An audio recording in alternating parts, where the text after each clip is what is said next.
सवाल इसलिए क्योंकि अब ट्रंप के इसी शांति प्लान से पाकिस्तान मुश्किल में है।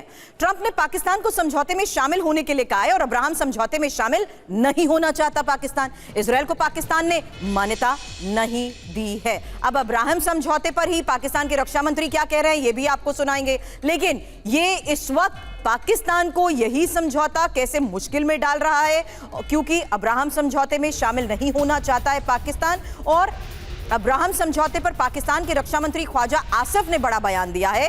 अब्राहम समझौते में पाकिस्तान शामिल नहीं होगा। अब्राहम समझौता हमारी मूल विचारधारा के खिलाफ है। उन लोगों के साथ कैसे बैठे जिन पर एक दिन के लिए भरोसा नहीं। अब अब्राहम समझौते पर कैसे पाकिस्तान फंसा, वजह क्या है? पाकिस्तान ने आज तक इजरायल को मान्यता नहीं दी है। अगर शामिल हुआ तो पाकिस्तान में विद्रोह हो सकता है। पाकिस्तान को फिलिस्तीन समर्थक नीति बदलनी पड़ेगी। पाकिस्तान पुरानी दो राष्ट्र समाधान नीति के भी खिलाफ है। ऐसे में होगा क्या? ये एक और बड़ा सवाल है। ये कदम पाकिस्तान की इस्लामिक पहचान को धक्का होगा। पाकिस्तान के अंदर भारी राजनीतिक विस्फोट भी संभव है। और बड़ी बात यह कि यूएस ईरान के बीच मध्यस्थ की भूमिका में है पाकिस्तान, लेकिन ईरान की वार्ताकार टीम कतर में मौजूद है। ये एक और बड़ी खबर है। कालिबाफ और अरागची कतर में मौजूद हैं। कतर के पीएम से दोनों बातचीत भी करेंगे और अमेरिका के समझौते के मुद्दे पर होगी बात। हालांकि पाकिस्तान की बजाय कतर को ईरान तरजीह दे रहा है और अमेरिकी वार्ताकार भी कतर आ सकते हैं। तो मध्यस्थ की भूमिका में अब कौन है?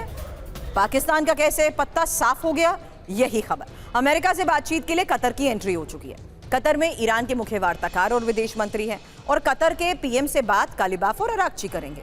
अमेरिका के साथ समझौते की संभावना तलाशेंगे। बड़ी बात यह कि पाकिस्तान की बजाय अब कतर को ज्यादा तरजीह। मनीष, युद्ध विराम के बाद ये पहली बार है जब ईरानी टीम कतर में है और कुछ दिन पहले ही कतर की टीम ईरान आई थी। अब कतर पर ज्यादा भरोसा, ये पाकिस्तान पर भरोसे को लेकर सवाल जरूर खड़ा करता है। ईरान अब कतर के जरिए बातचीत चाहता है। पहले भी वाया कतर अमेरिका से ही बात हुई थी। मनीष, दो बातें हैं इसमें। एक तो ये कि कतर पर यह आरोप लगा था कि कतर ने चुपके से पर्दे के पीछे से ईरान को प्रॉमिस किया है कि मैं आपको 10-12 बिलियन डॉलर दे दूंगा। मतलब अमेरिका मुआवजा नहीं देगा, इजरायल मुआवजा नहीं देगा, लेकिन आपकी क्षतिपूर्ति मैं कर दूंगा।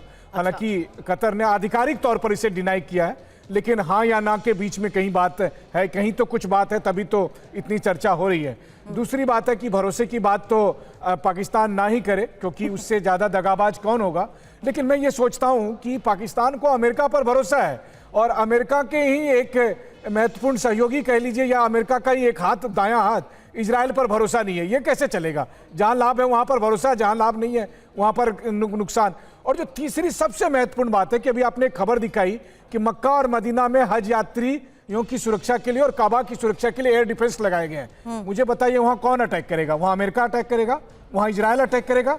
या वहाँ किसके डर से ये एयर डिफेंस लगाए गए? तो क्या ईरान ये दुस्साहस करने जा रहा है कि वो मक्का मदीना में हज यात्रा के दरमियान अटैक करेगा? और अगर वो अटैक कर रहा है तो फिर ईरान के सुप्रीम लीडर किस मुस्लिम कौम की और यूनिटी की बात कर रहे हैं?